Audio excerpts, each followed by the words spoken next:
Hello and namaste everyone, Pratima here. So I am finally ready to go through my full 1 month experience with the Apple Watch Ultra. This was one of the biggest purchases I made this year, and to be very honest with you guys, I found it very difficult to justify its price tag at first. But call me crazy, the more I use this product, the more I am in love with it. Apple says the Watch Ultra is for those pro endurance athletes, scuba divers, mountaineers group of people. But even for a casual user like me, it kind of justifies the price tag given all the features that you get here. Yeah, the cheaper Watch SE and Series 8 are completely fine for most iPhone users, but the Watch Ultra is like the iPhone Pro series. It has got everything. Okay, the first thing that I really love about the Watch Ultra is this new badass design, which feels more modern, which feels more distinctive and ready for any kind of adventure. Frankly, I think the design of the regular Watch series lineup has now started to age and it looks quite unexciting. As a result, I've seen a lot of owners of older Apple Watch now paying a ridiculous amount to get the Watch Ultra instead. They just want to wear something that feels unique on their wrist. I also like how big the digital crown is this time, and it can come really handy if you're wearing gloves while you're on a trek or riding a bike.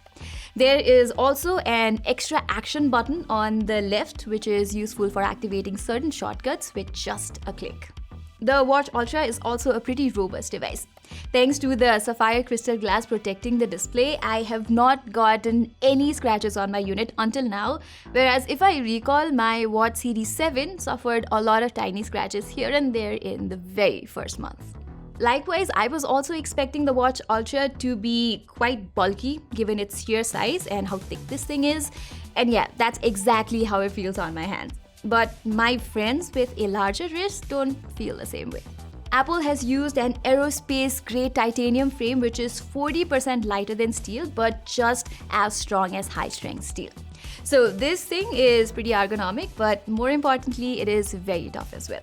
And you can check out Tech Rax's video where he does drop tests, puts it in a jar of nails, hammers it, and the Watch Ultra survives all of those tests. It is also WR100 water resistant, which means that it can withstand water pressure of up to 100 meters.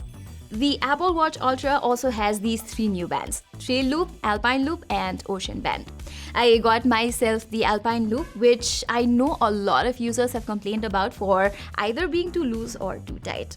It took a little getting used to for me as well, but now I love it. However, this Alpine Loop gets dirty pretty fast and pretty easily, but a simple wash will do the trick. That being said, there are plenty of other third-party straps that you can choose from that fits your style and comfort. Okay, another aspect that the Apple Watch Ultra thoroughly nails is the display. It is not just bigger and brighter, but because it's flat and not curved like the regular Apple Watch, scrolling and interacting with this display has been a delight. I can even use apps like Calculator without any kind of struggle here. Plus, this watch face called the Wayfinder takes great advantage of this big display. There has never been so much information available at once on an Apple Watch face before. It can host every information I'd want at a glance, from active compass to workout details and battery life. Like, it can host everything. Plus, I absolutely love this blood red night mode on this watch face, which can be activated simply by rotating the digital crown. As for the actual performance, as expected from an Apple Watch, everything is just fluid here. However, there isn't much of a performance leap coming from the previous generations. And there have been times when I wish the Watch Ultra had a slightly more powerful chipset, because when there are a lot of apps running in the background, I felt it wasn't as smooth as you'd want an $800 smartwatch to be. Actually, the S8 chip in the Watch Ultra is manufactured under the same 7nm process and features a dual-core CPU as the S6 and S7 chips. But with TSMC's 3nm process set to enter mass production by the end of this year, we could see the next-gen Apple Watch Ultra be more powerful and more battery efficient. Anyway, I am thoroughly enjoying the battery backup here. On my Apple Watch Series 7, I always had battery anxiety because it would never last me for more than 2 days. But with the Watch Ultra, I am constantly getting 3 days of battery life. Plus, with the latest Watch OS 9.1 update, there's this new option under low power mode in the workout settings, which takes fewer GPS and heart rate readings. And with that, you should be able to get even better battery endurance when you're going on a long activity like a hike or a marathon. But do note that this feature is only available with 3 types of exercises, including walking, running, and hiking.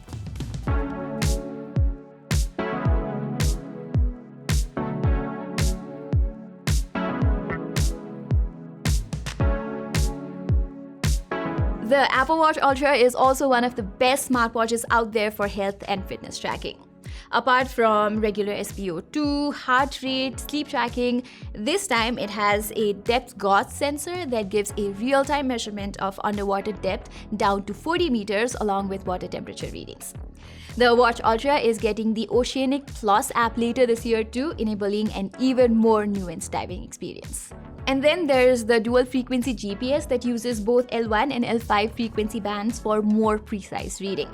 Typically, most mainstream smartwatches are loaded with the basic L1 GPS signal only, which is widely open to signal interference from physical infrastructures like buildings, trees, and such. But the L5 signal, with its higher power, larger bandwidth, and advanced signal design, effectively gets rid of L1's weaknesses. Not that it's perfect by any means, but comparing it with the Galaxy Watch 5 Pro, it definitely delivers much more accurate location data even in challenging locations. As you can see, under a fairly open city space, their GPS data is basically the same, but when entering congested areas with extremely narrow walking lanes, the Watch Ultra stays on the course just fine, but the Watch 5 Pro's workout route is all over the place. Another neat addition about the Apple Watch Ultra that I enjoyed while I was on a hike is compass waypoints. With this, I can pin important locations like, for example, where I've set my tent or camp. I also like how you can color code and customize different waypoints as well. Then there's the backtrack feature that records your steps to help you return to your original location in case you happen to get lost. And you don't have any cell or Wi-Fi reception to call others for help either. By default, you'll need to manually start it, but Apple mentions that the Watch Ultra automatically starts logging your trail if it detects that you are in a somewhat remote area with weak Wi-Fi or cellular signals. Anyway, I just could not get the automatic backtrack to work on my unit, even in places with incredibly remote Wi-Fi signal showing up and where my phone was getting just a single bar of network. And it's not just me. Other reviewers have faced the same issue with automatic backtrack on their Apple Watch Ultras too. So hopefully Apple is working on an update ASAP. Okay, moving on. The call quality on this watch is absolutely fantastic though. I've tested a bunch of smartwatches that can take phone calls, but the Watch Ultra is on a whole different level. The onboard dual speakers get super loud, and its triple microphones do a superb job at picking up my voice as well. Besides this, the Apple Watch Ultra is also loaded with a loud 86 decibel siren for emergencies in case you're lost or injured and you want to alert others around you. Its SOS sound pattern can allegedly be heard up to 180 meters away. Actually, you know what? Let's go test it out. So we're in a very popular hiking spot right now, and I really wanted to test out how loud the siren is on the Apple Watch Ultra. Let's go do it. Start.